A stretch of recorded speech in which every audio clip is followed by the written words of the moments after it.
Hi everyone, I'm Sarah.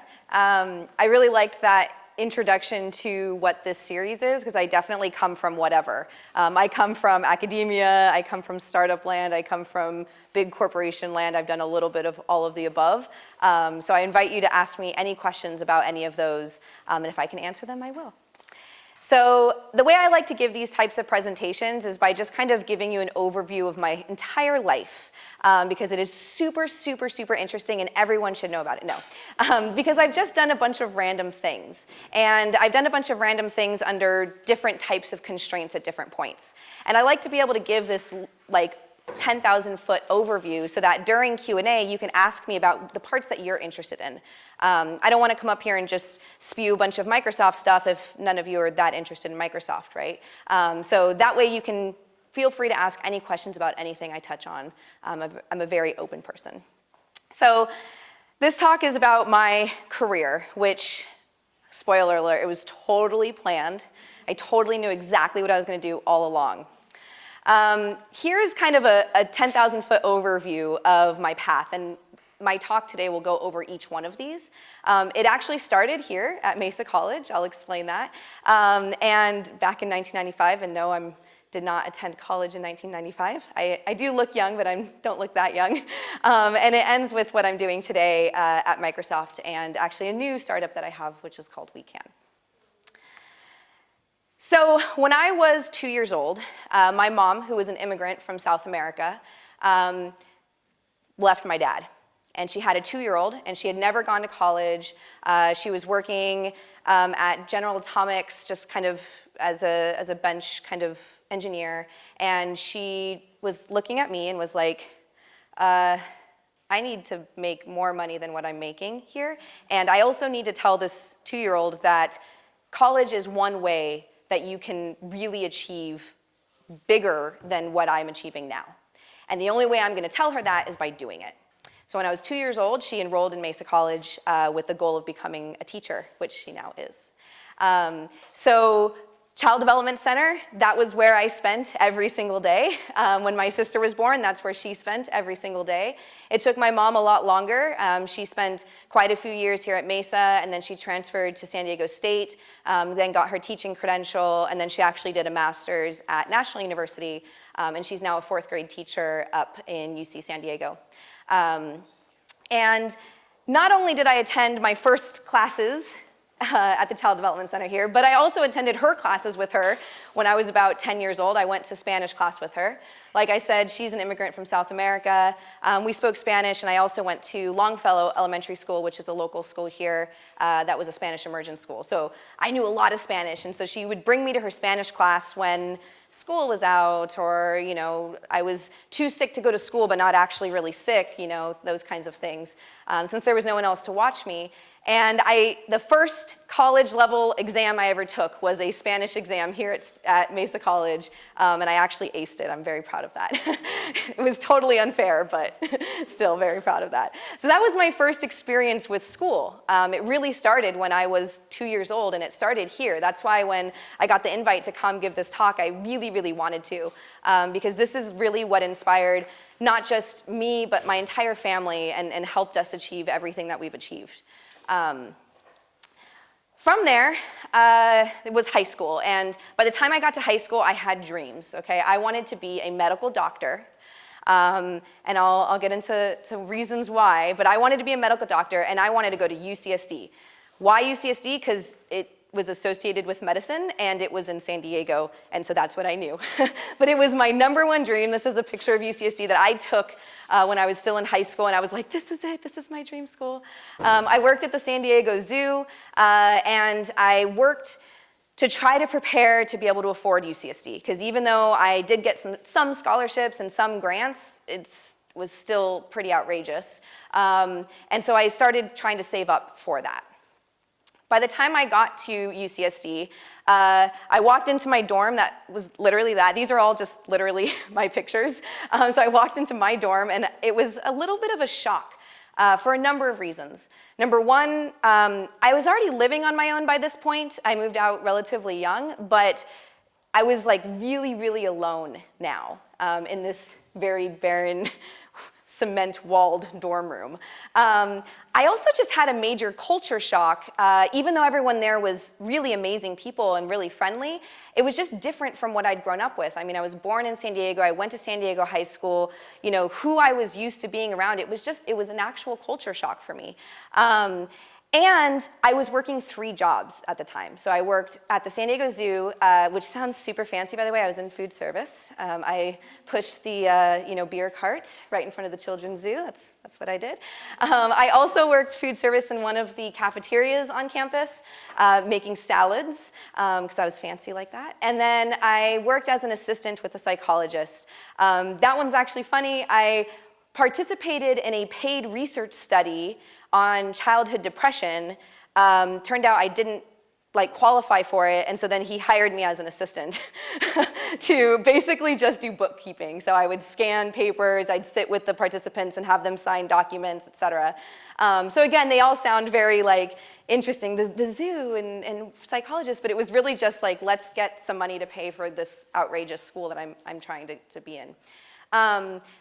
It was also shocking in that I sat in my chemistry class, and it was 400 people, and I was at the very top of this huge lecture hall, and I didn't have glasses yet, so I could barely see my instructor, and I was lost. I was so lost. I mean, in high school, I did okay. I wasn't completely straight A's, but I did well. But sitting in this chemistry class, I was so lost. I didn't understand anything that was going on. And I looked to the people next to me, and I'm like, do you want to study together? Do you want to learn together? And it was very competitive, not just because it was UCSD, but also because they were all pre-med. And so it was extremely competitive. And I was like, this is not going to work. I ended up failing that class and calling my mom, crying and saying, you know what?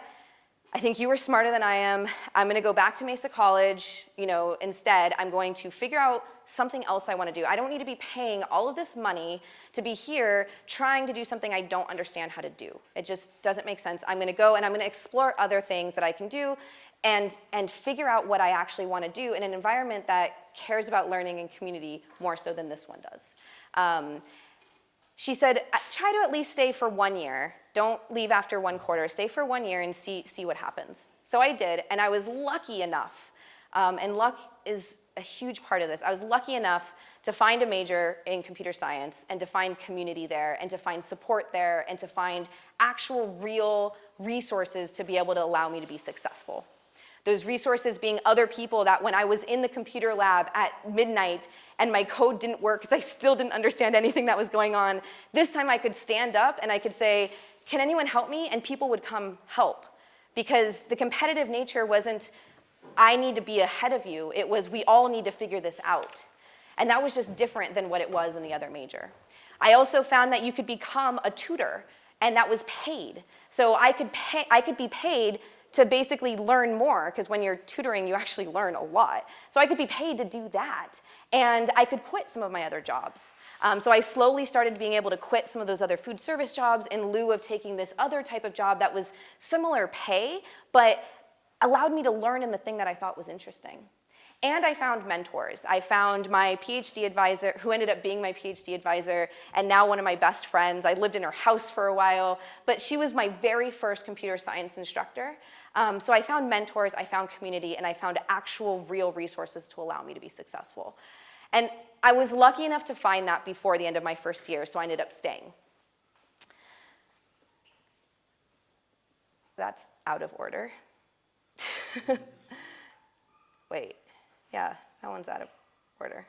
Hang on, now I'm confused.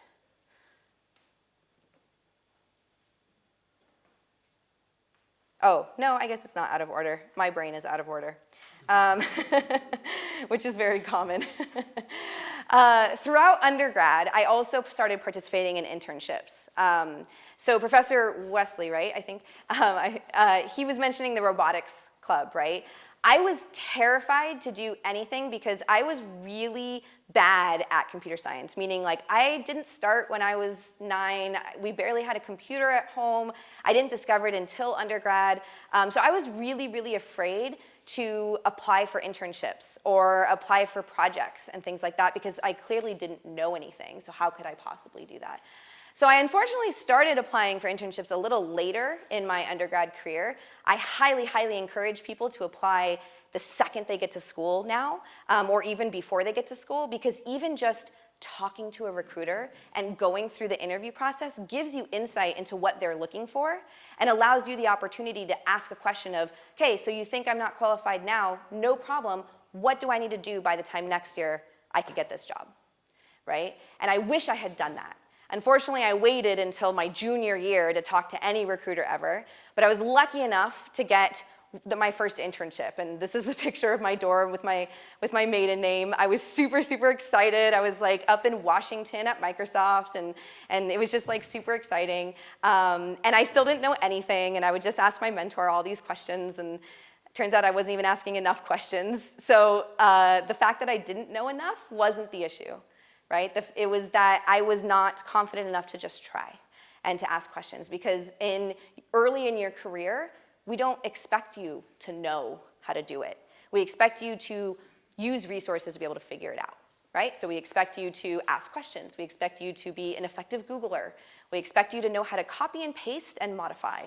Like, these are real life skills that we expect from people first entering into the industry. And I didn't even realize that at the time. After I did that one for one summer, I ended up staying at UCSD they had a 5-year bachelor's master's program. I technically shouldn't have gotten into it because my GPA wasn't great. But that was because I was failing a lot of my math classes and my physics class and my chemistry class. And I had to retake them before they would change it on my GPA total score. And I was still working, like even when I wasn't working food service, I was tutoring for 2 to 3 classes every quarter because I still had to pay for school. So in my application, I wrote that. And again, I didn't let that requirement of you must have a 3.8 or higher dissuade me from just trying. Like, the worst case, they say, nope, sorry, you can't do it. But turns out that I was working hard enough and I had made enough connections and enough community that I was advocated for during the application process. So even though technically speaking, my GPA was not a 3.8, I had professors who were saying, you know what, it's because of these reasons that she laid out into her application, and we believe that she can still be successful, right? So community, asking for help, not being afraid to do that is important. So I stayed for this program, and I did an internship technically during my master's at Viasat, which is a local company here in Carlsbad. This is their volleyball courts that they have, and it was really neat because I got to be the senior person on an internship team. So I was just after my 4th year of undergrad, so technically into my master's. I had someone that was entering their 4th year and someone entering their 3rd year on my team, and I got to kind of lead that team. So that was just a really exciting time. And also, again, things were centered around community here. We had bonfires at the beach, and we played volleyball, and it was about making those connections with people. One of the ways I got that internship was a former student of one of my professors happened to be on campus and was having lunch with my professor, and I just happened to say hi to my professor, and he said, oh, let me introduce you to Nick. And Nick was like, hey, how's it going? And I was like, hey. And then my professor was like, she's looking for an internship. And he's like, great, let me interview you, right? So again, community, and that's why, again, luck, right? Luck, to me, is not, I was just lucky. It was that I was preparing myself to take advantage of the luck or the opportunity when it arose. Right? So I had already made that connection with that professor. I'd already demonstrated that I work hard. I'd already demonstrated what I know. So he was willing to advocate for me in that moment. Had I not done all of that prep work, though, he probably wouldn't even have said hi to me when I walked by, right? So I did that one. And then for my last one, I actually had to choose here. So I got accepted into the PhD program at UCSD. And part of the reason I got accepted was because I applied for an NSF fellowship. So NSF is the National Science Foundation, and they give fellowships to 1st and 2nd year grad students to do their research. And in computer science, typically, a PhD you do not pay for, okay? So you don't pay to go to school, and they pay you a stipend every year.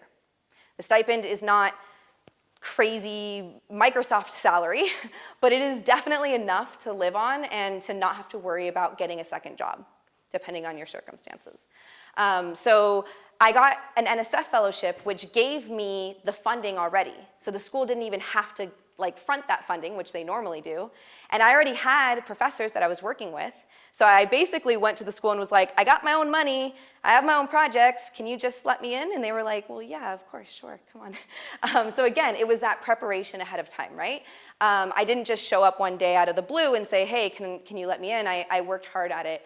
I prepared in school, I prepared by applying for fellowships, and I prepared by working with professors outside of my school, my classes. When I got this internship, it wasn't with Harry Potter, it was with Microsoft. But I was also in a good relationship at the time, personal relationship at the time. And my now husband was doing his PhD at UCSD, no matter what. I wanted to try another internship with Microsoft. So I found that they had an office in Irvine. And I drove every day from San Diego to Irvine and back and listened to the whole Harry Potter series on audiobook to do so. Because I wanted to see a couple of things. One, did I want industry over a PhD? And then two, would that commute be viable for me? Because I had a feeling that this personal relationship was gonna be a good one, then I wanted to stick with it. And that's another theme to like my life story is you're a whole person. You are not just a career. You're not just, in my case, like a wife, a mother. You are a whole person. So when you make decisions, you should be making decisions based on your whole person.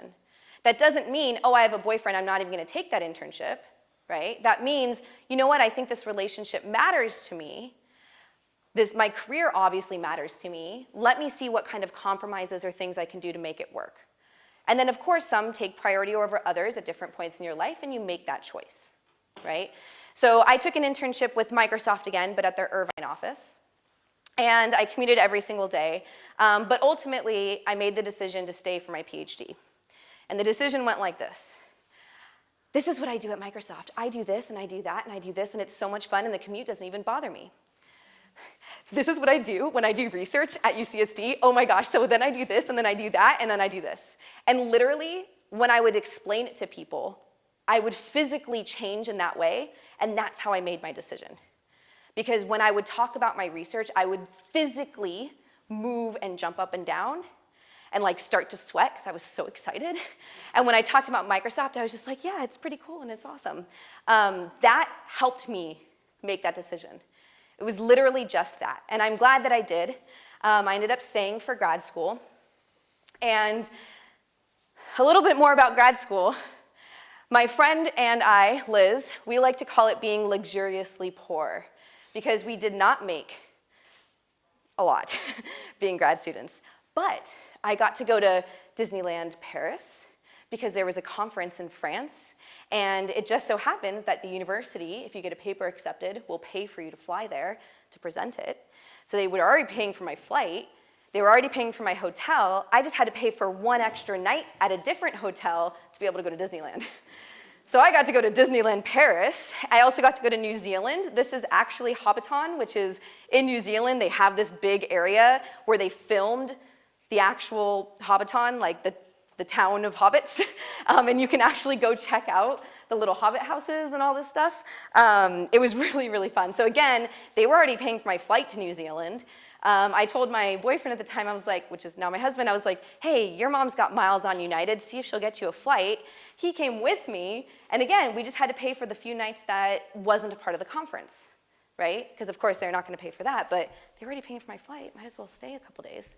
And I was lucky enough to have two really amazing PhD advisors. So not only was I doing really fun, engaging research, which by the way, my PhD is in computer science, but with a focus on education. So I focused on pedagogy, curriculum, and technology that all engaged learners.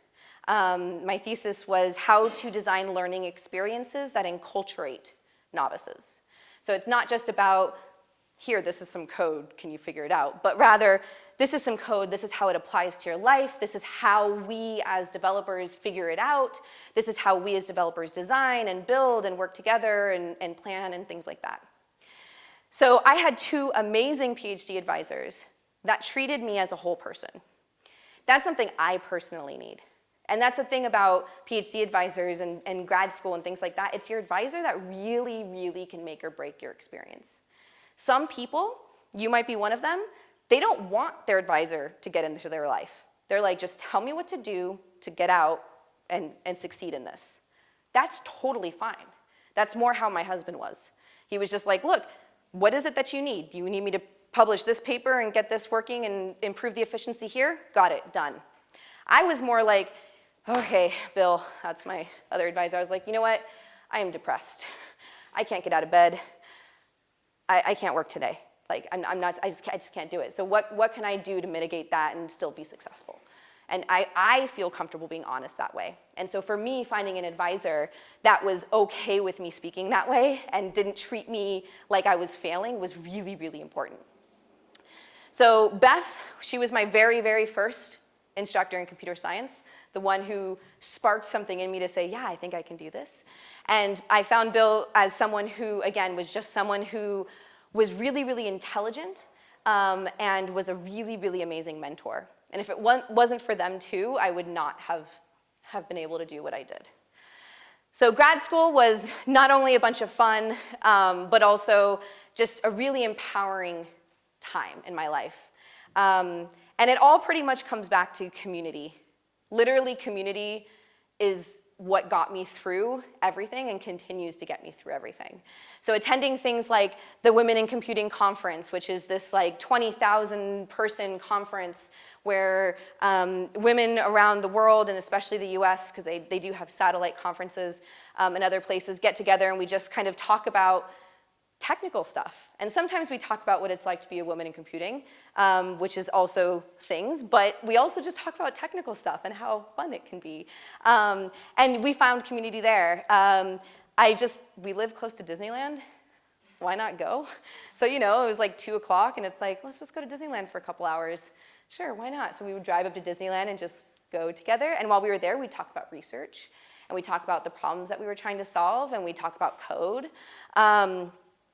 Every single person you see in my wedding party was someone, except for my sister and one friend from high school, all people that I went to college with, whether undergrad, my master's program, or my PhD.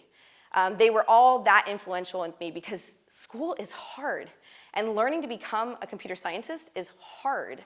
And I could not have done that had I not had people to say, yeah, it is hard, but we can try to do it together. And then we also every winter try to just take like random trips. So one of our friends, Lisa, she actually decided when she was done with her PhD, I want to move to Mammoth. That was her goal. She wanted to live in Mammoth. She didn't really care what she did as long as she was living in Mammoth. So she lives in Mammoth and she works at the Mammoth like lift whatever company. I don't even know what they're called. Clearly I don't ski or snowboard. And she just makes their website. And she's totally, like she has a PhD in computer science and she just wants to live in Mammoth. That's all she wants. So she makes their website and then she teaches snowboarding during the high seasons. And that's what, to me, school and getting these degrees enabled is for us to make choices on the type of life we want to live because, again, we are our whole people, not just our professions. While I was in grad school, I also started a company, which is ThoughtSTEM. So I was just teaching kids how to code on the weekends. My mom, like I said, is now a 4th grade teacher. She had a couple students where she was like, I think this person would be good at coding. Can you help them? And so I was like, sure, just tell them to come over and I'll teach them on the weekends. And one of my colleagues said, I noticed you teaching kids on the weekends. We should turn that into a company. And I was like, okay, whatever that means, sounds good. So we did, and we just started teaching kids how to code on the weekends. That's how we started. We didn't get a bunch of VC funding. We didn't put in any of our own money because we didn't have any because we were just grad students. And we just started teaching kids on the weekend, and this company is still running. We build software, we still run like workshops on weekends. We go into schools and do after-school programs and develop curriculum and things. As part of this, I started writing books for Wiley & Sons, which is the publisher who builds the For Dummies series. So I started writing books for them. I got to like do things like be on the news, which was just like fun. It was just like, ooh, that's exciting. And we ran some fun events, community events for students where they could come for free and do like a coding fair, and they just got to like make stuff and have fun, and then we gave out prizes. That was one of our grand prize winners, he ended up getting a Chromebook as his prize. So yeah, so that was, my startup life was kind of interesting because I started it during grad school, and then I continued doing that pretty much full-time afterwards. During grad school, we obviously weren't paying us. Any money we did get in, we'd pay employees. Once we left school, we started to pay ourselves a little bit because we had grown the company through school. In addition to doing my startup life, I started teaching and doing research with my old professor, Beth Simon, at UCSD. So both in the education departments and in the computer science departments. I got to teach a new course in the computer science department called Designing Learning, now I can't remember what it was called, but it was called something like Teaching Novices in Informal Learning Spaces. That was it. Teaching novices in informal learning spaces. So that's like you have a workshop at a library and kids are just going to come in. What do you do? Right? You don't know what experience they have. You don't know how many are going to come. You don't know if their parents are going to be there. You don't know if they can type.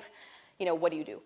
So it was about designing learning experiences in those kinds of scenarios, whether they be the technology that someone might use or the actual experience. And then I also taught in the education studies department, which was around using technology in classrooms and things like remote teaching or online teaching and things like that. But again, life is very, very important. Throughout all of these things, I was constantly making life decisions as well. Do I go do full-time at Microsoft in Washington, or do I stay here and do a master's? Do I go do full-time at Microsoft in Irvine? Somehow it's always Microsoft, that's why I'm there now. Or do I come back and stay here and do a PhD? Do I do this startup life, or do I go and make a bunch of money at Microsoft when I'm only 21 years old, right? Which is what a lot of my friends did. I was doing startup instead because I believed in that. But this little letter that I wrote to myself in 2001 about my predicted life, I'm just going to read it to you because I refound this letter after a while and I realized how important it was for me to do that planning, that preparation for luck and opportunity. So first I want to get straight A's all the way through high school, or at least try my best. Okay, I tried my best, I didn't do it. Then I hope to get into UCSD and become a doctor. I told you, I always knew. I also want to have a red Jeep. Didn't get that. Family-wise, I don't want to get married or have kids until I have a steady job and I can depend on myself. I wonder why. To achieve all my goals, I have to try hard in school and not give up on my dreams or goals. I have to know doctors or people in high places to have people write me letters of recommendation. Clearly, my mom taught me something when I was little because I knew community was important. And maybe get a job faster with people recommending me. I can stick out of the crowd. To get my red Jeep, I'll have to save up, ask questions to my mom, and try my hardest to remember how to drive and all the rules of the road. The reasons for my goals are I want to be a doctor because my mom used to have wrist problems and I used to rub them a lot and they would feel better. I don't want to be a chiropractor or a masseuse. I just want to be a medical doctor, maybe even an allergist who treats asthma. Myself, my mom, and my sister all suffer from really bad asthma and allergies. I don't really have a reason for wanting a red Jeep. It's just ever since I was little, I thought Jeeps were cool and I liked the color red. Now it's stuck with me. The reason I don't want to get married or have kids until I have a steady job is because my mom has 2 kids and goes to school full time, and it's really hard for her, so I decided to wait. I also want to be in a steady job, so if anything at all goes wrong, I can hold myself, and maybe kids, up and be supportive without depending on anyone else. This is my predictive story of my life. I'll try hard to make it come true and hope I will succeed at it with great ease. The comment from my teacher was, it won't be very easy, but yeah, that's a good plan. I read this because I didn't even realize this really, but this had always stuck in my head. Like I had written it down and I knew about it because I saw firsthand how hard my mom struggled being a single mom and going to school to try to do the career that she wanted. Right? I was sitting in class with her or running across campus with her to make sure that we weren't late for it. right? And that just seemed hard. And I was like, great, I have an opportunity now to make a different choice earlier, to not have to make it that hard for me. Not that she made any bad choices, it's just that the choice she ended up with, it was a lot harder for her by the time she got there. Also, I just, obviously needed to not rely on anyone else, right? And that was really important to me. And so this is really important because by the time I got to the point in 2016, I was still with my startup, making, okay money, but we didn't have any kind of benefits or anything like that, and it's not like I had a 401k or even health insurance. I was relying on my husband for that. Around that time, I said, you know what? I want to have a child soon. And I don't feel comfortable doing that in the situation that I'm in because I'm scared. I'm scared that what if my husband loses his job? Now we don't have health insurance. What if I'm 8 months pregnant and he loses his job? Now we don't have health insurance, right? What if, I don't know, just what if anything? And it just scared me to not feel that level of security that our current society kind of makes you feel like you need to have, whether you do or not. So I was just scared, and I decided that I wanted to leave the startup and go pursue something that could make me a little bit more money. It wasn't exactly what I wanted to do 100%, the startup really was, but I had other priorities in life. And it's okay. It's okay to make a decision to change your life trajectory based on how your priorities are changing. So I ended up having my daughter. This was us last Women's Day with my bunny that I've had since I was 9 and my cat that you can't see. These are all of the women of the household on the International Women's Day. So that was us. Her name is Ayla. This is us still going to Disneyland because that's never going to stop.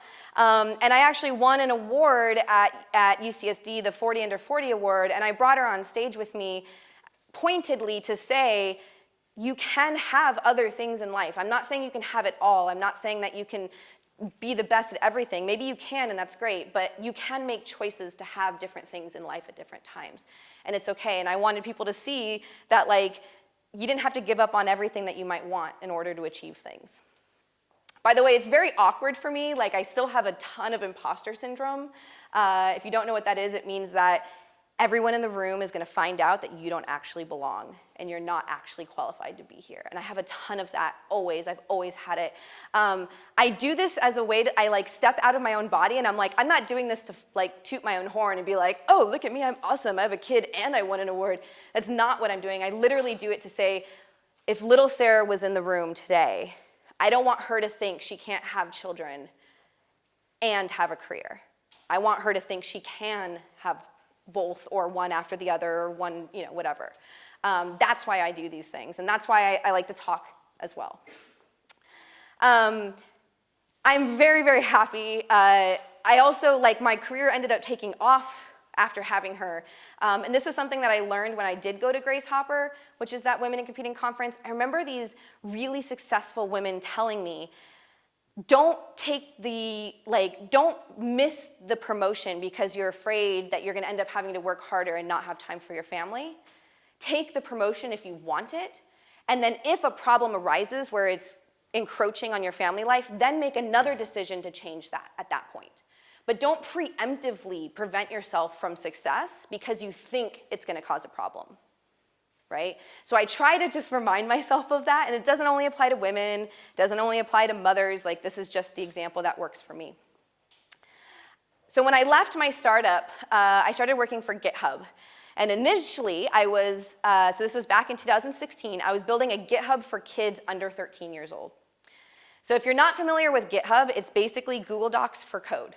So it's basically a place to store all of your code and to collaborate on your code in a way that you don't have to email it back and forth like you would back in the day with Word docs. Now we have Office 365 or whatever, but back in the day when it was version 2/Sarah's/ September 5th version, you don't have to do that, and you can all collaborate together. We were trying to build one for kids under 13, and that means completely redesigning the way that kids interact with it. It was not only the different code because we wanted to allow them to do block-based coding, but also a way for them to understand how version control works in the way that they write code. Kids feel ownership over the code they write and respect over the code that other people write. So even if you tell them this is a collaborative project, do it together, one person will be the owner, and the other person will say like, well, I offered to tell them to do this, but I'm not gonna do that for them, because they have this like weird level of respect. We found this in doing some interviews with kids in classrooms. So we decided to build this version where it was, I have my own project, and then I put out requests for help. And so I'm explicitly asking for help, and then other people can accept that challenge to help me. And that's basically putting out the challenge, putting out the request is writing an issue in GitHub, if you're familiar, and then accepting the challenge is submitting a PR, if you're familiar with GitHub. So we kind of just changed the language a little bit, but we were doing the same kind of mechanisms that GitHub uses. When I accepted, so they decided not to pursue the GitHub project. And this was hard because I was as a contractor at the time. I was not full-time. So I was making good money, and I was making enough to cover other kinds of benefits that they weren't giving me, but I was not a full-time employee. So they decided to just stop the project. And they decided to do this when I was that pregnant, which was terrifying. I was about 8 months pregnant, and I was like, oh, so you're not gonna pay me anymore. Great, this is that letter I wrote to myself, it's coming true. But again, I kind of had the feeling that they were not gonna pursue this project because it had been going on for a year and a half, and they hadn't hired me on full time, and I was like, okay, something's going on here. So like a month before, I had already started talking to some recruiters and trying to see like, can I get another job just in case, or have one lined up. So the second I got the official word that they weren't gonna do it, I actually emailed a GitHub recruiter and said, okay, yeah, what jobs, I like this one and I like this one, and I think I'm qualified for these reasons, like, let's get this started. Within the month, I ended up getting a full-time offer from GitHub for a particular team, which I'll explain.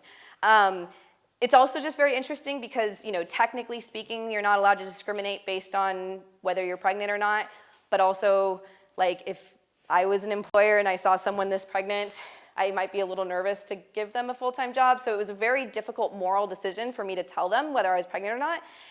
Particularly difficult since GitHub does all of their interviews remotely. So they only ever saw this part of me. So I actually decided to not tell the hiring manager until he gave me the offer. And then before I signed it, I told him and I said, hey, by the way, I'm pregnant, I'm giving birth here, this is my plan for my maternity leave. I'd already gotten information about what GitHub's maternity leave policy was, and because I got to work from home, I was like, look, I'm just gonna take 1 month off, and then I'm gonna come back to work because she's gonna be sleeping anyways, and I can breastfeed if I want to because I'm at home and don't need to be dressed, and then I'll take more later. And so luckily, I had a really great manager, and he was like, yeah, sounds good, no problem. And then between the time that I got hired, which was October 31st, this was my hiring day. That was my Halloween costume. We were a mother board and a daughter board, which is actually the official term, daughter board. I found that out, and that's why I made that costume. But that was my first day, October 31st, up until she was born, which was January 22nd. I worked really, really hard to just prove that like he could trust me. And then I took a month off, and then I came back and continued to work hard, and so there weren't any issues with anything. By the way, I'm not advocating for you to go back after a month. It was very different circumstances for me. I got to work from home, and yeah, so to each their own, please. As my new job, I became an engineering manager. I became an engineering manager for the editor tools team. So this was the team responsible for integrating GitHub into Visual Studio and Unity by the time I started. And by the time I left, it was Visual Studio, Unity, VS Code, and Atom. So my team basically built the integrations into those editors. And this was me and my team. When my daughter was 3 months old, we had an offsite in New York. And again, I was like, you know what? I'm not prepared to leave my daughter for a week at this age, so she's just gonna have to come with me. And my husband came with me too, worked remotely for that week, and part of the time my daughter just kind of hung out with me.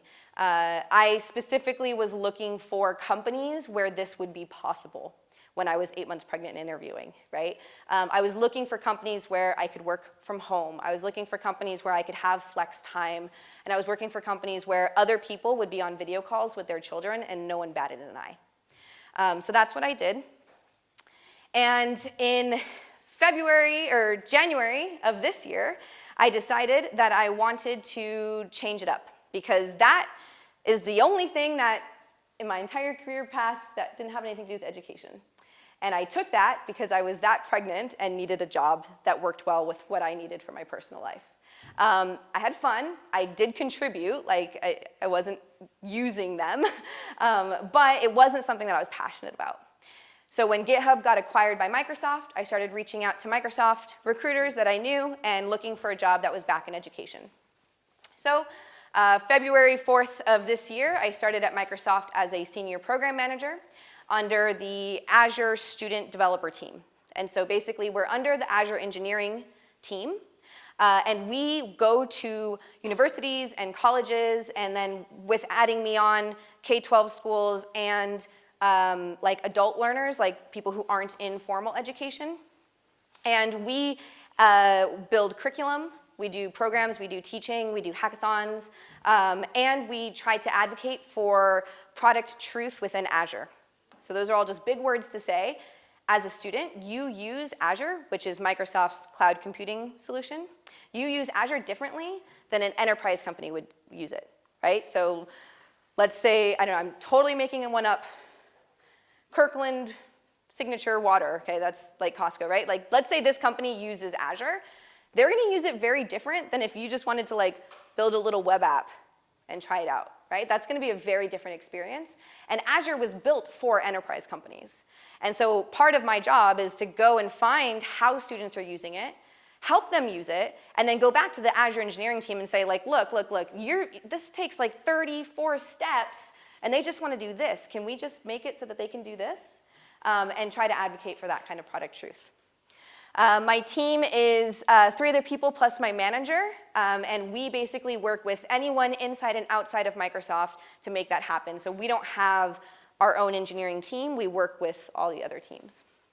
Part of this, I get to go to hackathons, like I mentioned. This was just one that happened to be my very first week. So my very first week at Microsoft, my orientation was during their like really, really intense winter storm in February, to the point where literally roads were shut down because they're not used to snow as we think that they are. So they actually canceled it on Monday, and our orientation ended up being Tuesday. So that was Monday, me just walking around. And then that Friday, I flew to the East Coast and did a hackathon as my like, hey, welcome to the team, go do a hackathon now. So that was fun. And then I also got to run the student zone at Build. So Build is Microsoft's big developer conference. And this year, for the first time ever, we brought 400 13 to 21-year-olds to the conference for free. And we had a completely separate conference track for them with hands-on workshops, tech talks, and just hands-on like activities. And I got to put all that together and meet some awesome people. The Cybercode twins, they're just these like awesome twins that just do really fun tech stuff. And then I also got to work with one of my friends, Haro, who I met back at UCSD and also works at Microsoft, and she's on the Minecraft education team now. So again, community. Finally, I also run a small startup called We Can. Basically, I just couldn't get away from doing side projects. I don't know how to not do side projects because they're just fun. So I write books. My most recent one is GitHub for Dummies that we published earlier this summer. And I right now do streams. This is my stream from last night. Yes, I'm dressed strangely. I'm building a version of Clue/Ready Player One inside of Minecraft. And I just bought random stuff on Amazon to dress like Miss Peacock. And this is because at the last night during my stream, my daughter ran in completely naked, so I put a thing over her so that no one could see it, completely naked, saying, "Dance Moana, dance Moana!" And I'm like, oh, you want to dance to Moana right now? Oh, okay. So I had to kind of wrap up my stream quickly and then go dance to Moana with her.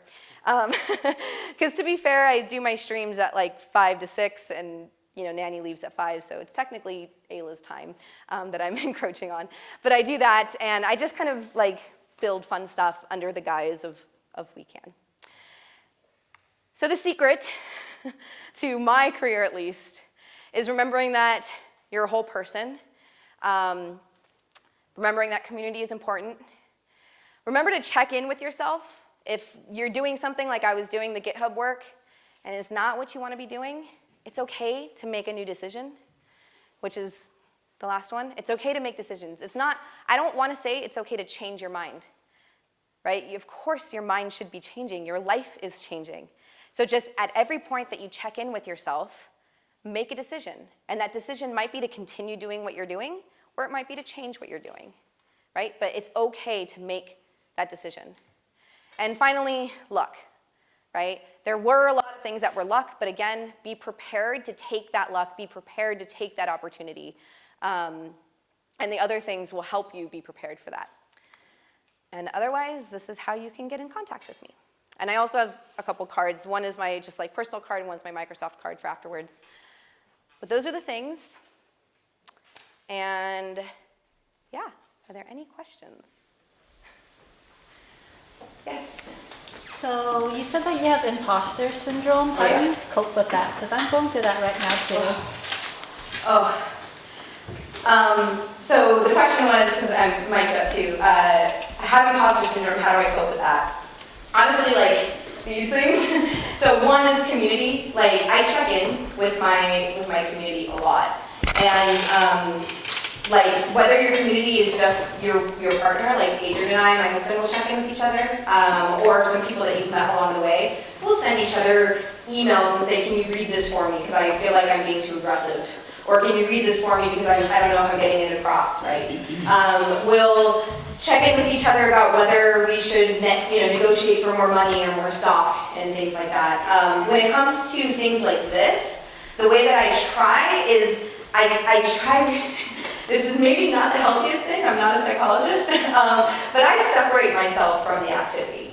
So I don't really associate myself with this presentation, even though it's my life and it's what I did. I'm just hoping that the reason I'm spending the time here and why I'm hoping you're spending the time here is that there's something in this 45-minute talk that I just gave. There's something in here that will just help you now or later, right? Even if it was just one tiny, tiny little piece, like go to Disneyland because it's fun, that's fine. But there's something in here that'll help like one person. And if something that I can do can help that one person, why not do it? That's kind of how I do it. So I kind of separate myself, which I don't know is necessarily the healthiest thing. Like maybe the healthier thing would be to own it and be proud, but I don't know how to do that yet. So I just kind of separate myself a little bit. And I just think about how it's not about everyone needs to know what I have to say, but rather will me being in the room help improve the situation? So if it's something like this, that's how I do it. If it's something like work where I'm like, I think my idea might be a good one, but I'm not sure if it will be, and I'm kind of nervous to like say it out loud, I'll maybe frame it in the form of a question like, I see that you're doing this, I was thinking this, but am I missing something? Like why not look at it this way? And that opens it up for conversation rather than just like trying to own the room. So I separate myself a little bit, and then in technical situations or more professional situations where it's one-on-one, I might just form it like questions. So that way it's more about community and conversation and collaboration than it is about me. But generally speaking, every time anyone has ever said anything to me, I've learned something from it. So hopefully that's the same the other way too. Thank you. Yeah, it is hard though. Any other questions? / you want me to just be done? Yeah.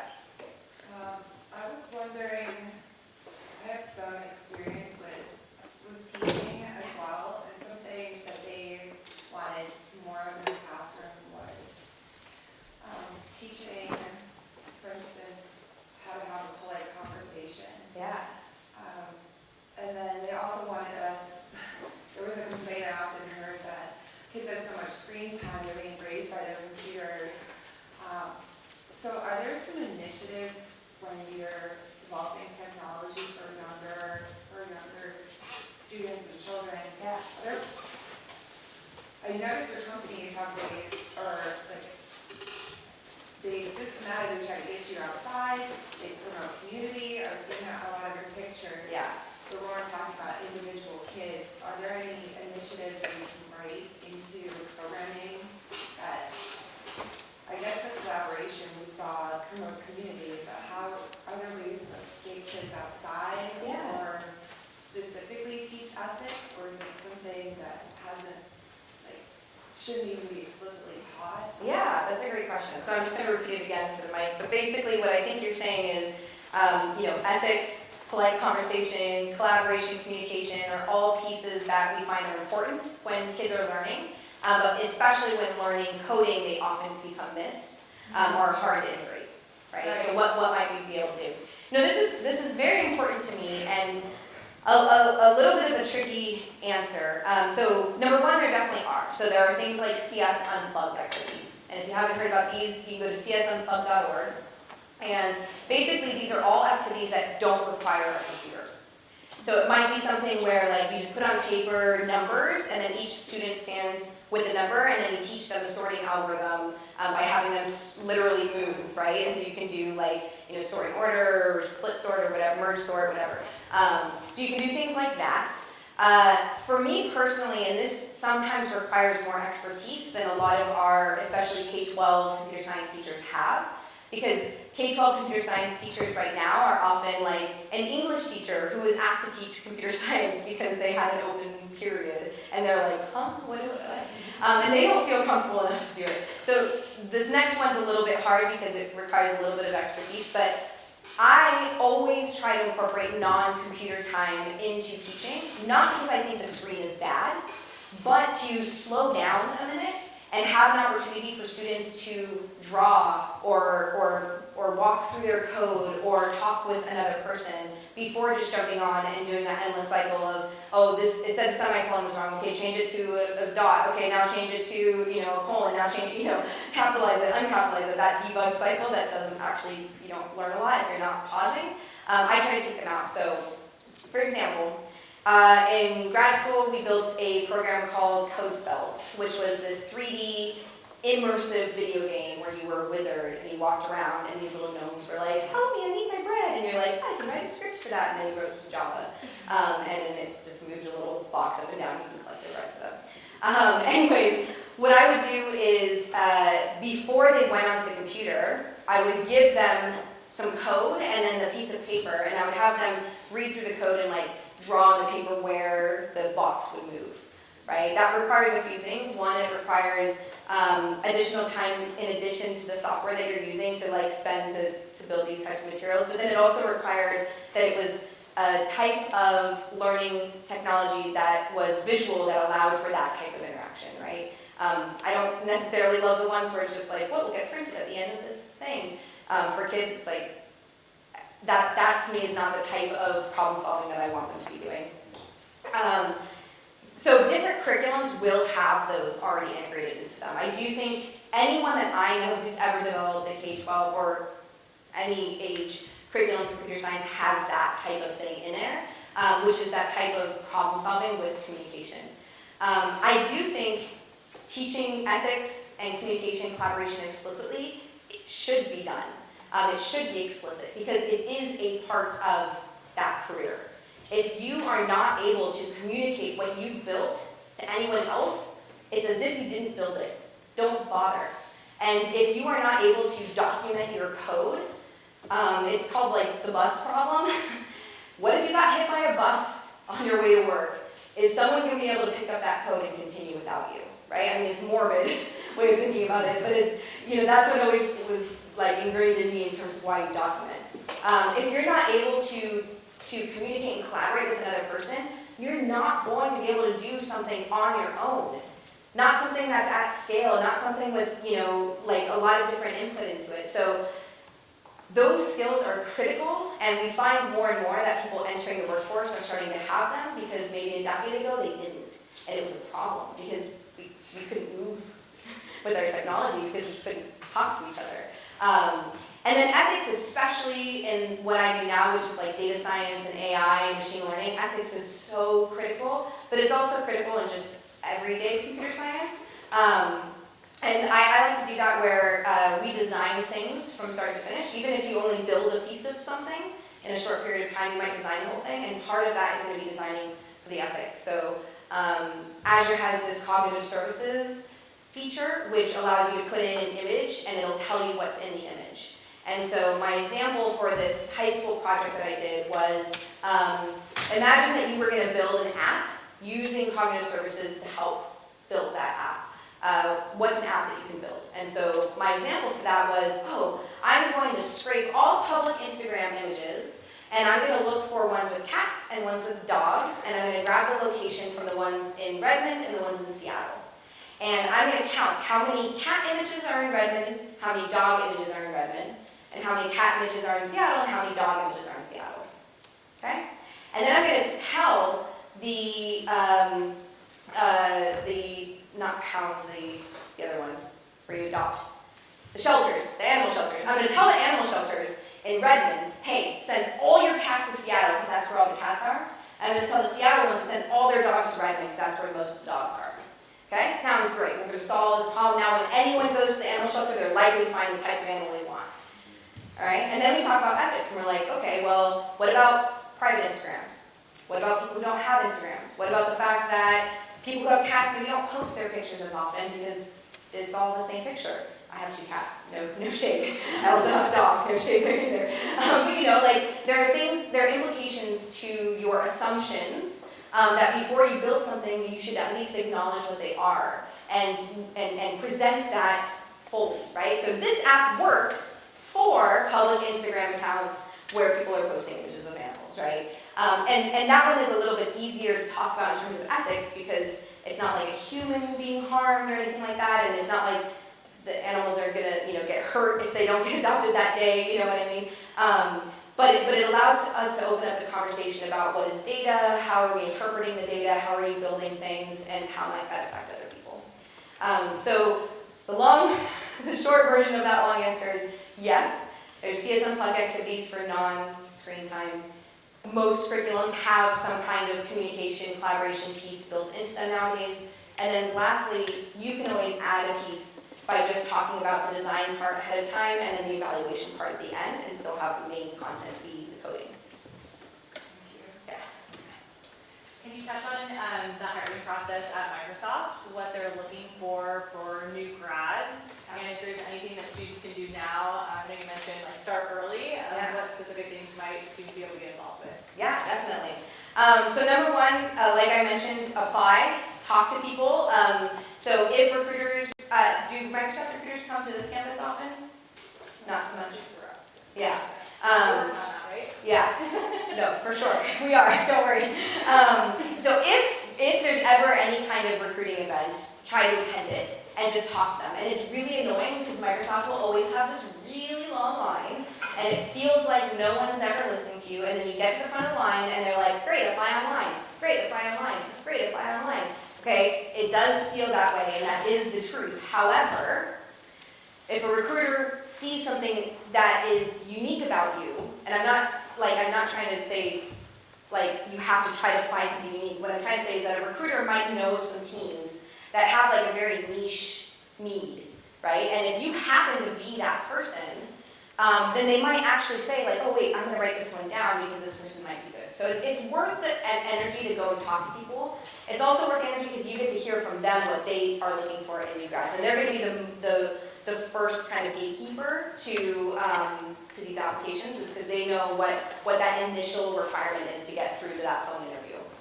Typically at Microsoft, for an internship or a full-time job, it's a phone interview, maybe 2 phone interviews, and then they fly you up for an in-person interview, and then they decide. That's typically how it goes. And through that process, you get to talk to different types of people. So those first types of people are going to be recruiters. Then you're going to start talking to hiring managers. And hiring managers know specifically what they're looking for. Recruiters have an outline of the types of things that they should be targeting. In terms of skills, what I would highly recommend is doing some research ahead of time, and this is true not just for Microsoft, so the types of teams or the type of work you might want to do. Now this is obviously very hard because you can't just say I want to work on Xbox and know what technology Xbox is using, right? But you can start to think about, okay, so you want to work on Xbox. Are you talking about working on a specific game? Are you talking about working on the hardware pieces with the Kinects and the controllers? I'm not a very big gamer, by the way, so this is going to show.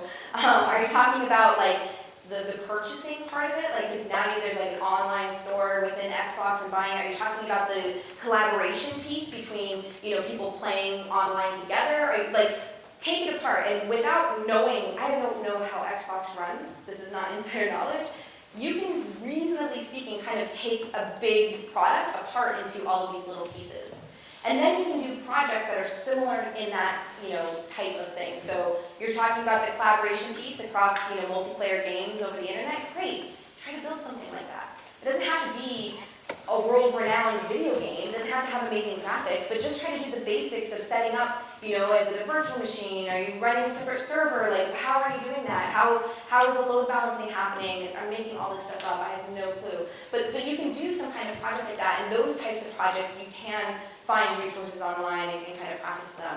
So then that way when you do go to the recruiter and you say, I'm interested in Xbox, specifically the part where they do some online gaming collaboration stuff, and here is a project that I did in that vein, now you're already more attractive than someone that just says, I want to do Xbox, because games are cool, right? And they might have already thought about that stuff, but they're not presenting it in that way. So being specific about that, and again, that can change, by the way, so you can think you want that and then try it out and be like, oh, I didn't want that, that's okay. But having an opinion when you talk to someone is important, okay? And that opinion can even change by the time you get the offer. Maybe you're like, oh, actually, I got a different offer and I don't actually want to do that. That's okay too. But having an opinion of what you want to do, and then within that opinion, doing some projects related to that. It's also just important, not everyone, but a lot of people who apply for Microsoft go to formal education. And so they're going to have a lot of the same coursework.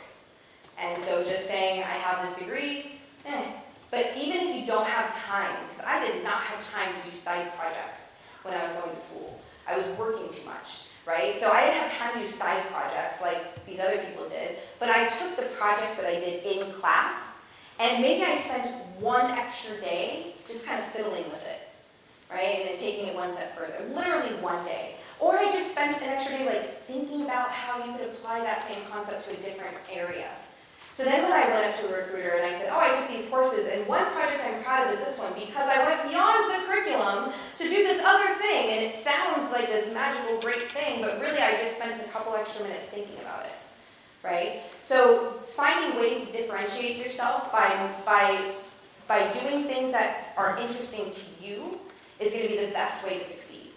And it's not things that you think they will think are interesting, because then you're going to end up on a team you don't like. Right? So find something that's interesting to you. If the ethics are super, super interesting to you, then every project you do, just spend 2 hours just writing 1-page doc on how this project, how ethics plays a role in that project. Right? And then that way, and then, maybe when you are applying, consider putting them up on a website, right? Just on a GitHub repo. And just say, I did this project, here's how ethics plays a role. All of a sudden, you have this huge repository of, 10 projects a semester and, 4 semesters or something. You've got, I don't know, math, that many projects on a GitHub repo where you can say, look, I've thought about ethics in all these places, right? So I think in terms of the hiring process, formally speaking, it is apply online. So even those big, huge recruiting events that they have at UCSD, they literally wait in a 100-person line to get told to apply online, unfortunately, right? So it is about apply online, and that's because it has to be in the system. But then it also is about reach out to people. Feel free to reach out to me. I can't guarantee that I'm just going to send your resume, every single one of your resumes to 5 different teams, right? Because I need to be able to vouch and things like that, but reach out to people. It doesn't hurt to reach out to people. The worst that happens is they don't respond.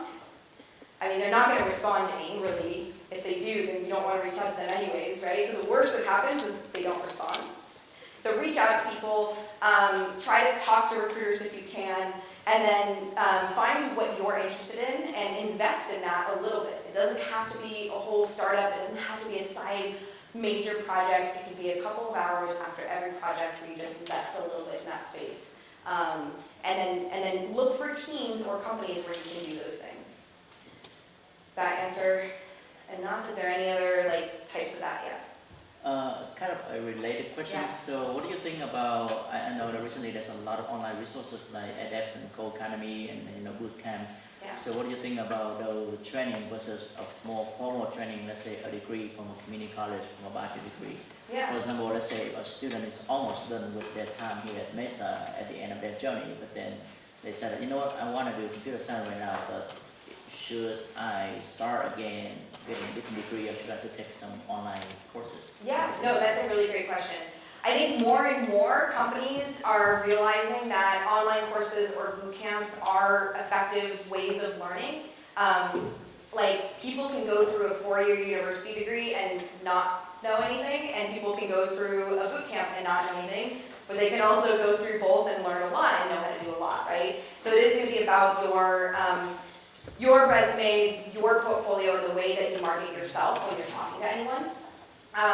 GitHub, for example, doesn't even ask if or where you went to college or university.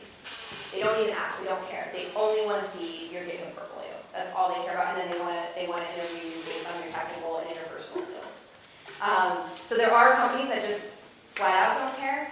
Microsoft, actually 2 of the people that I work with don't have degrees at all. And a couple other people I know that are same level as me at Microsoft have degrees not in computer science. So it's definitely possible. I'd say the reasons why a degree can be helpful are community, our structure, our experts in the room that you can ask questions to, and then, you know, like that first kind of step in the door, like, yes, I do know something, but honestly, like nowadays, whether you get a degree at UCSD, a degree at Mesa College, you know, a certification at Coding Dojo, like, yes, we get it, you know something, right? So it's going to be those other things that really, really matter. So yes, to your question, I don't think you need to invest in like a bunch of boot camps necessarily, unless, let's say, you do want to go work at GitHub and they do a lot of Ruby on Rails, and you weren't taught that, and you feel like you really want to level up on that to be able to get that job. Yeah, maybe go look for an edX or Coursera or bootcamp on Ruby on Rails and do that. You can also try learning on your own. The benefit of those is there's structure again, there's experts again, etc. Some of the bootcamps offer university recruiting support, so that can be helpful again. Really what I would do is, it's not a blanket yes or no, black or white question. It's more of look at what you want, ask questions on what it is that you would need to be able to get there or qualify for that, and then fill in the blanks of what you haven't qualified for yet. Thank you. Yeah. Okay. Can you go through the interview process and what to do to be prepared for that? Yeah, good question. So particularly at Microsoft, there's 2 types of roles. There's an engineering role, a developer role, and then there's a program manager role. Those are typically the 2 that you'll likely be experimenting with. Both can be technical. I still write code. I just choose not to write it all day, every day. So that's why I chose the program manager role. Both of them, honestly, so different companies do it differently. At Microsoft, you get hired by a team. And so what that means is that every individual team gets to decide how their interview process actually goes, what types of questions they actually run.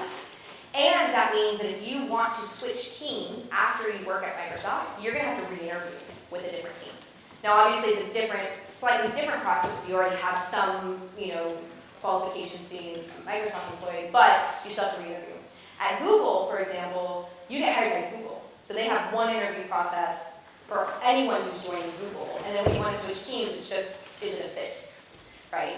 At GitHub, it's a little both.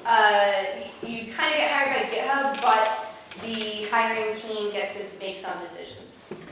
For a more technical role, typically you're going to have that first phone interview, which is going to be those basic, somewhat annoying, I don't really like them questions.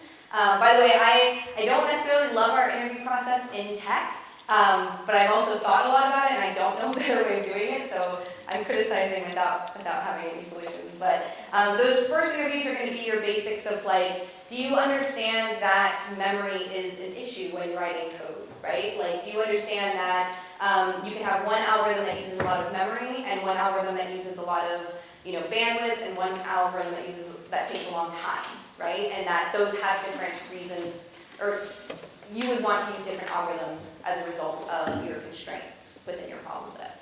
So, but those questions are also going to be like, you know, how do you sort a red-black tree? got asked that once, and I was like, last time I did red-black trees was 5 years ago. I don't remember how to sort red-black. I remember that there's like red and black nodes, and that there are different levels, and I couldn't answer the question directly because I was just like, I don't know. So when you get asked a technical question, typically what they're looking for is not that you know the answer, because the answer can be Googleable, right? The answer, if they gave you a terminal and a compiler, you could figure it out in 5 minutes, right? With an internet connection, right? What they're looking for is your thought process. So when they ask you a question like, how do you sort a red-black tree? I didn't know how, I couldn't remember how, but I talked about my thought process behind it, right? And I was like, well, I don't remember all the properties of red-black trees. I could look that up if you wanted me to, but I don't think you do. What I know about it is this, and first I listed what I knew about it, and then I said, so based on that information, I'm going to make these assumptions about what is available to me in terms of different method calls or whatever, and so then my solution to it would be this. And so by doing that, I talked about what I knew, I talked about my assumptions, and then that way, if like part of it was that they wanted me to write the sort algorithm, and I said, oh, there's a .sort method. They could tell me, oh no, don't assume that, assume something else, right? And then I went through and did a solution. You can do this with like your friends, and I highly recommend it, because oftentimes these interviews, whether they're on the phone or in person, you can't be using a computer, right? And if they hear you when you're on the phone, like Googling, that's an automatic fail, right? It's not worth it. It's not worth it. And I'm saying this as like a person, not as a Microsoft employee. It's just not worth it. Just like talk through what you're thinking, and practicing that talking through is going to be really, really, really helpful. So literally just like, put some numbers on a board and say, okay, write the algorithm to sort this to one of your friends. Have them write it out on the whiteboard, and then say, okay, let's, like, how long would it take to sort that? Okay, let's say that you could have negative numbers. How would you test that code? Like just kind of try to break it down and keep asking questions until like, you feel like you've exhausted that example. So phone interview questions tend to be fairly like straightforward. Just how do you sort something? How would you find the smallest number in an array? Things like that. The in-person interview questions, so typically how it works is that you have like between 3 and 6 interviews in one day. It's exhausting. And sometimes some companies will cut you off depending on like, if you do 3 interviews and they're like, oh, I don't think you're going to be a good fit, you're just like, hey, you're done, have a nice day. Sometimes they think, you're a great fit, we don't need to do anymore, and sometimes they're like, okay, let's do the full day. I'm saying that to say, don't assume you know what it means if you're getting cut off early, but be aware that some companies do things differently, okay? Oftentimes with those is that you're going to have one more interpersonal interview. That's where these skills of communication and ethics and are you like a decent human being come in.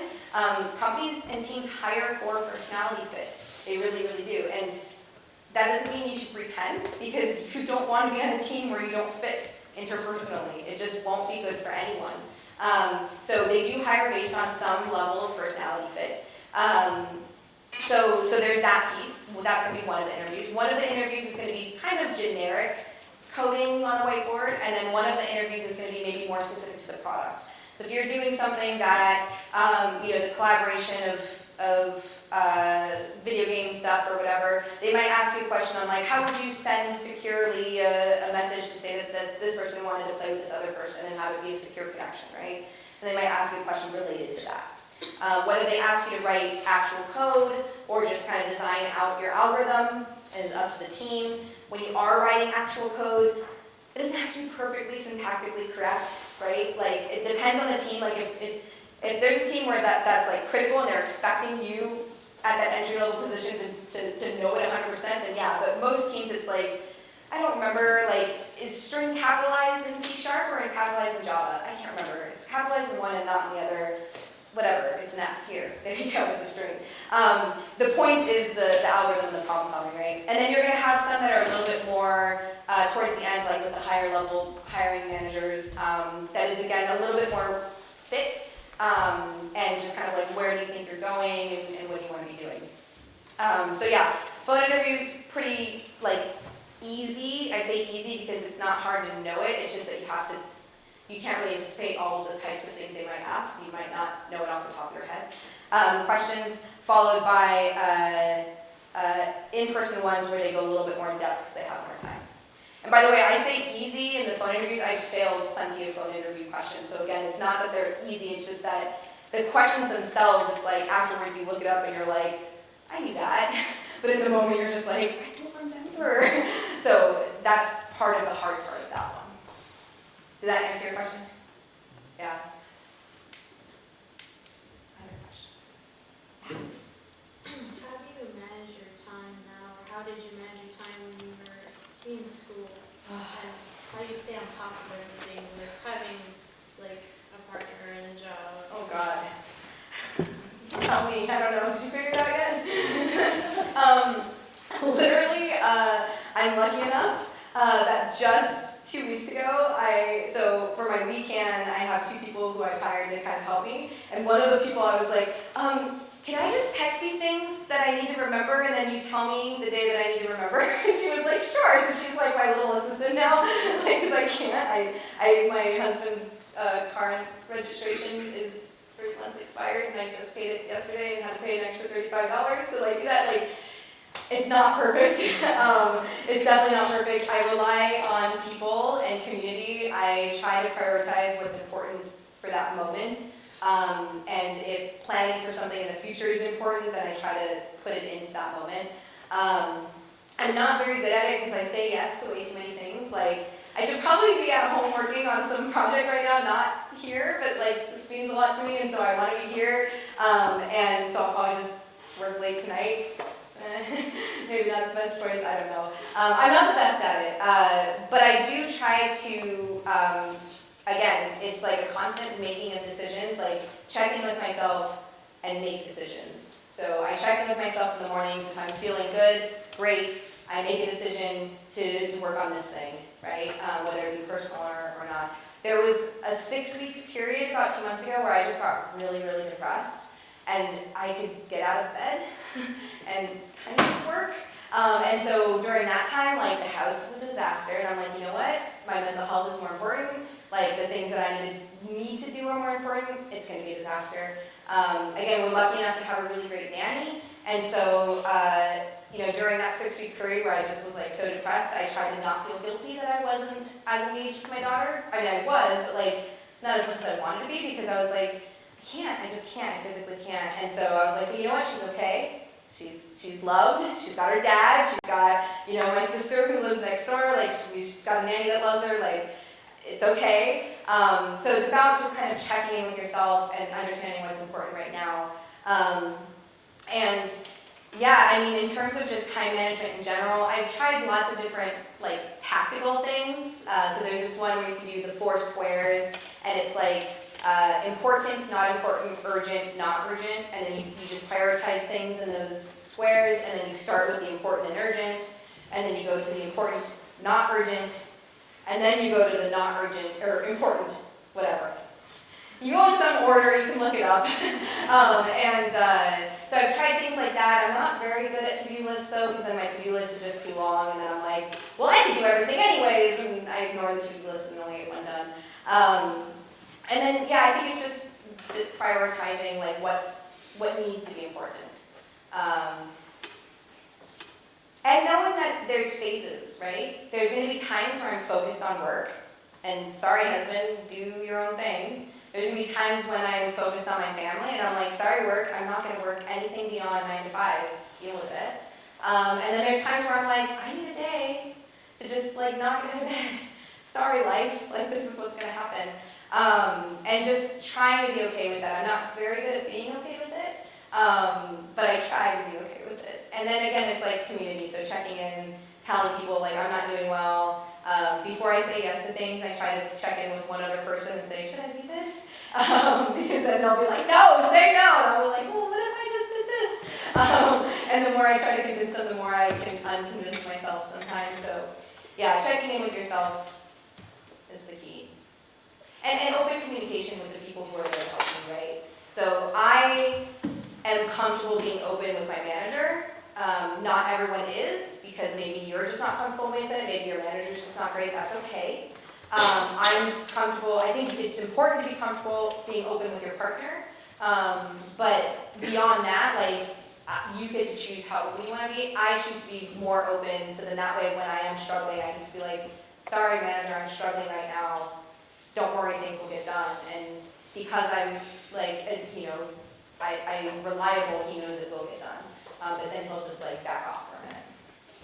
Like he knows I'm here for now, for example. It's not an official Microsoft thing necessarily, but I was like, this is important to me, I'm going to this. So, we have an important deadline on Tuesday, but he was like, I know you're out for the rest of the afternoon, so just go do that, and when you come back, we'll get this on Monday, so.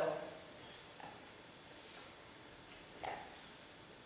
So, should I prioritize more on learning the primitive types over the complex types?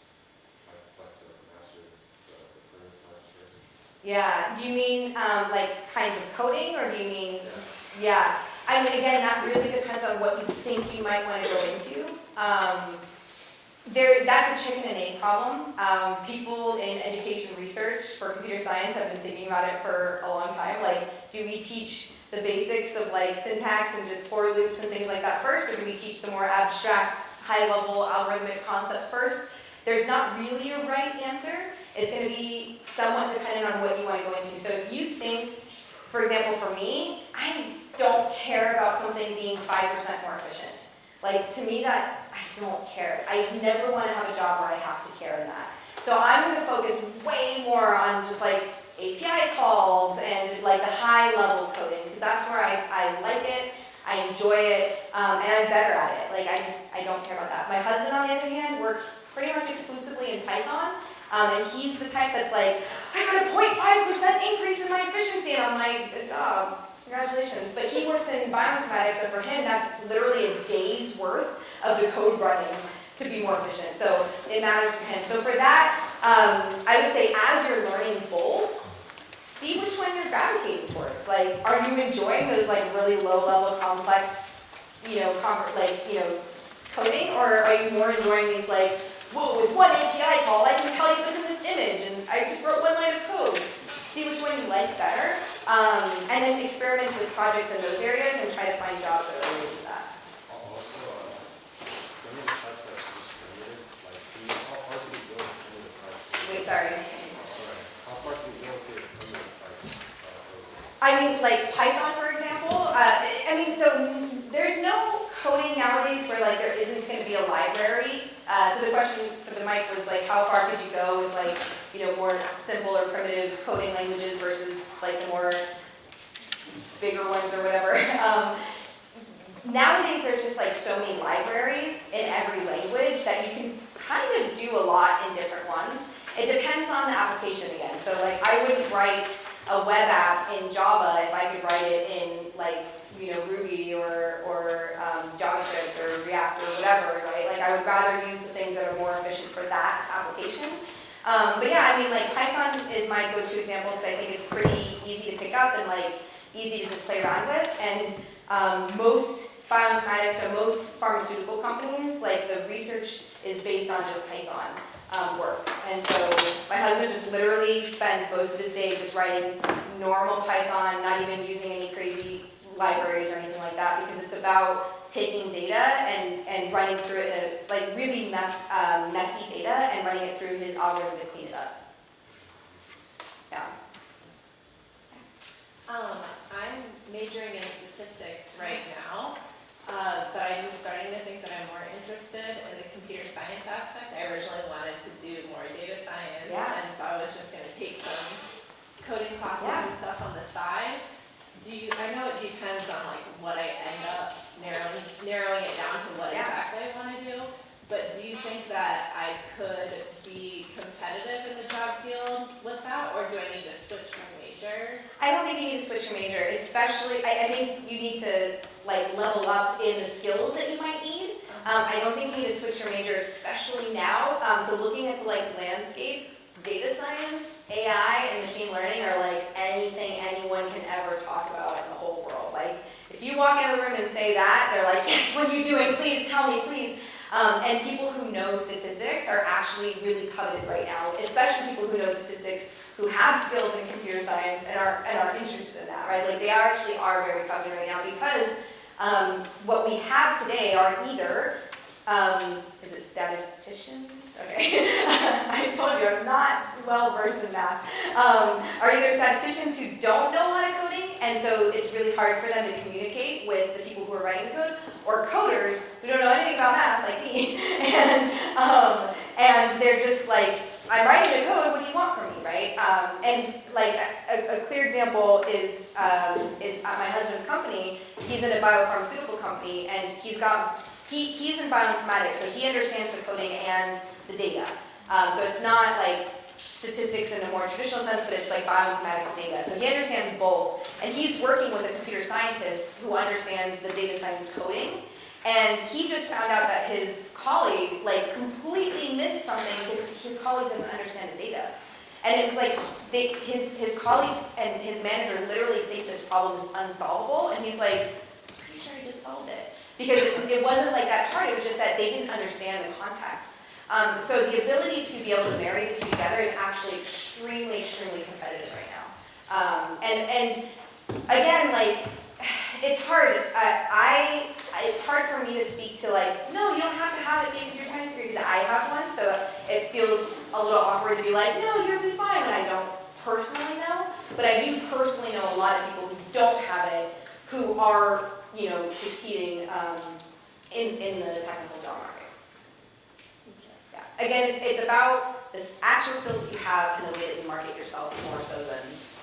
And it is 2:30, so if you do need to run, feel free to grab me, and I'm happy to stay a little longer to answer questions. So. Thank you, Sarah. And also, you passed out assessments. If you could just take that quick survey, that would be really helpful for us. But she's gracious enough to stay and answer a few more questions. Definitely. Thank you. Yeah. I'm majoring in data science and I want to go into that field. Yeah. Is this something like how you can get a master's degree for it, and like what are some specific things I can do like right now to set myself up to be successful? Yeah, no, that's a really good question. So the question was, majoring in data science, do I need a master's degree in that? And or what can I do now to set myself up for success? So historically speaking, a lot of companies did require higher education, like master's or PhD in data science. We are learning now that data science is a kind of a catch-all term. And you could be a data analyst, which is someone who works exclusively in Excel, all the way to someone who's actually building the machine learning models. So it depends, and I hate to say this again, but like it depends on what you personally want to do. But if you personally want to be the person to build the machine learning models that other people are going to be using as a library to call, then yeah, an advanced degree might be important. If you are going to be the person who understands how to use the machine learning models and understands a specific area and understands like either the coding part or the analysis part to be able to like come up with decisions about that, then not so much. And that's tricky because the industry doesn't fully know how to separate those out yet either. So they're going to have a job role for data scientist, and it's going to be it's tricky because they don't even necessarily know what they're asking for. And so they're going to have this like idea of like a data scientist is someone who has a PhD and can build these models, but they don't even need that. They just need someone who understands enough about the area to be able to be effective in the job that they need.